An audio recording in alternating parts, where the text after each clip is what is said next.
Brad, right now there's a gray area on how to feel about this past season. Yeah. 15 wins, most ever in franchise history, but a divisional loss is spoiling it all. No How doubt. are you processing it? Yeah, no, that's a great way to put it, a gray area. It's funny, I was like, there's the franchise wins and the back-to-back division titles, is that offset? One seed. The sting of what happened. But yeah, I think that's a good word to but look, I processed it that night, or really that morning. I told the team the story that, I don't know, it was 2-3 o'clock in the morning or something. I'm just in our bedroom staring at the TV in a trance, and my wife walks in the room and asks how I was doing. And I just looked at her, and she was apologizing. She was like, "I'm sorry, I shouldn't have asked that, because I know you feel bad, yada, yada." And literally, when she left that room, she walked out the room, it hit me like a ton of bricks. And it was like, because she was letting me know, I'm gonna let you sulk and feel bad, go ahead. And I'm like, yeah, I can do that tomorrow. I can do that for another week. I can do that. But what you doing? I was like, there's literally nothing else to do but get back to work. There's nothing else to do. It happened. That's how I kind of turned the page right there. So I'm not gonna say that it was completely gone, but I don't even think she realized. I told her the next day that really helped me turn the page. Football is a humbling sport, and it was a humbling moment, but we'll be stronger, we'll be better from it. You're good until they ask you if you're good. Yeah. I feel like that's always the crumbling part of it. I always ask you about your proud dad moments, because I know these players are like your kids. Just the process of getting them here to Detroit. What's the biggest proud dad moment for you from this past season? Wow, so many that I could think of. Jamison Williams getting 1,000 yards, Jahmyr Gibbs finally getting the recognition. He really is an elite weapon. Kirby Joseph, leading the league in interceptions. Like, I knew that was a goal of his ever since before we drafted him. I think in one of our meetings, he mentioned that. So to see him reach it and then have that conversation. So it's a lot of them, but those are some of the ones that I'd highlight. On the flip side, heading into divisional round, the IR count was at 16. Yeah. Can you fathom that? Looking back, 16 players went on IR this season. No, it's you can't predict that. Look, it's going to look different in November and December. Unfortunately, it's a physical, violent game, and guys get hurt, and but I would have never thought it was going to be up to that level.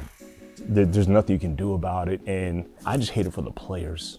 Because they put so much into it, and most of it is bad luck to have that happen and have their season taken away after they've sacrificed so much to get it ready. So I'm actually able to process it a little bit better in terms of, just because I kind of know that attrition is going to come, and I know it's going to get different. But from a personnel department standpoint, it was literally, what are we going to do about it? Everybody just kind of attacked it and did what we needed to do.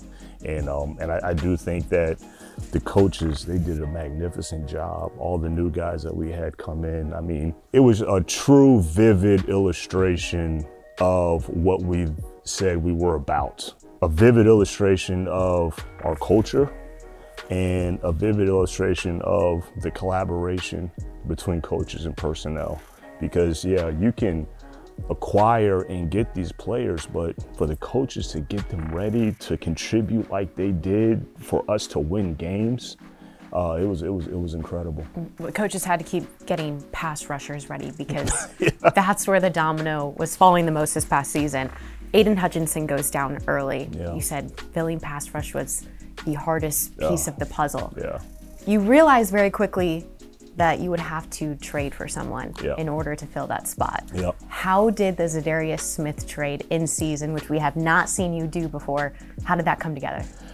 Obviously, we started right when Hutch got hurt, and the thing about it is, you're already kind of fueled because everybody's counting us out. What was that, week 6? Was that was that Dallas? Yeah, and Dallas. Then going into Minnesota, going to Minnesota, division game, I think they were on a hot streak as well.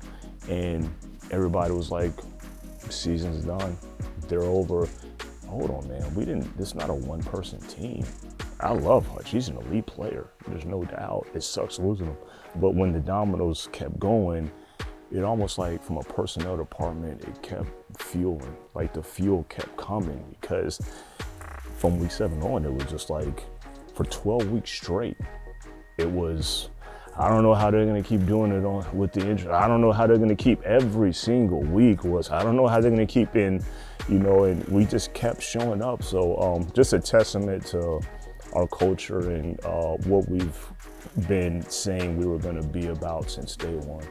So how'd you get Smith? You didn't like how I tried to avoid it? No, I didn't. Look, so we started right after Hutch got hurt. Right after Hutch got hurt, we started looking at a lot of pass rushers. We kind of had a really good feel of who to look at, and it was a lot of them. And it took us a whole week just to get through all the players. And so once we got through all the players that we looked at, then that's when start making calls. And so the following week, start making calls, and then that long, wide list started going like this, and this, and this, and this. And it just shrunk to really a small handful. But Za'Darius was one of the top ones that stood out. Actually, I would say Za'Darius was the best one that was on the actual realistic available list. But yeah, we were kind of lucky, and really talks with Andrew before the trade, talks probably started 3 weeks prior about Za'Darius. We were playing the Titans. That's when we kind of really started getting intense about the talks. And I think, it was a couple of weeks after that had to happen, and different things kind of went back and forth. So it got to a point that I did not know if the trade was going to happen the night before the deadline. Again, 3 weeks of, I'm thinking it's going to happen, bring you to the edge, and I didn't know if it was going to happen. And so literally I was sitting in a dark office, and I'm looking at pass rushers that was not on that original list, because we already been through that whole list. And, some of them had already been traded, because I felt so confident about we're going to get Z. And then finally, Andrew Berry calls me that night, and it was just like a ray of light, and was like, yes, finally. So that's a long backstory to all the things that people might not know about goes into some of those deals. Uncharted waters for Detroit, losing 2 coordinators to head coaching jobs. What role do you have in searching for the coordinators and the ultimate hires of them? Yeah, look, Dan ultimately will make the decision in terms of who he wants. I mean, he's the head coach. I can give input and, give my opinion on what I think, or I'm there to help Dan any way that I can to help him with anything that he's gonna have to deal with. But, I just have so much trust and faith in him. We've had so many conversations in the past, even before this happened, to have a good read on kind of which direction that we might go. So I'm happy. They're great people, great human beings, but obviously they're excellent coaches, and it's hard to keep the good ones, but it's the nature of the league. It's part of the beast, but we'll be in good hands. To what lengths do you go to understand how coordinators coach as you're bringing in talent? Or is that something you don't look at? You bring in the talent first? Obviously our coordinators have been here since we've all been here. There's certain foundational traits and intangible qualities that they have to check first before we get into kind of those nuances. It's almost like a house, really. And you have to have the foundation of the house, and you have to have that. Then now when you start getting into what kind of furniture and decor that you're gonna move in, and we'll get to that afterwards. You talk about the foundation. I feel like I can easily picture coordinators walking into the room full of the players and them kind of laying out the philosophy and culture of Detroit. Do you feel like you can just plug coordinators in a little bit easier now? I would say the easier part is that our identity's been on display in such vivid fashion for however many years that coordinators already know like what's the standard, what's going to be demanded, and again, as long as Dan and myself are here, I don't see that changing in terms of what the standard is, what that foundation is, the way that we're going to play football. I think most coordinators, again, most players know that's what they're kind of dealing with or getting into when they get here. Mm-hmm. Nothing else to do but go to work, you said. What part of the off-season work excites you the most right now? Right now, just diving into a lot of free agency film. Obviously, we've done a lot of draft prep already. Senior Bowl next week, going down to Mobile, getting a close look on those guys. And I do feel like we're pretty far ahead already. We're just kind of diving in more free agency film. It's a lot of those guys. So just sticking to the process. It's a lot of work, but once we're able to process it and turn the page, yeah, it's back to business as normal.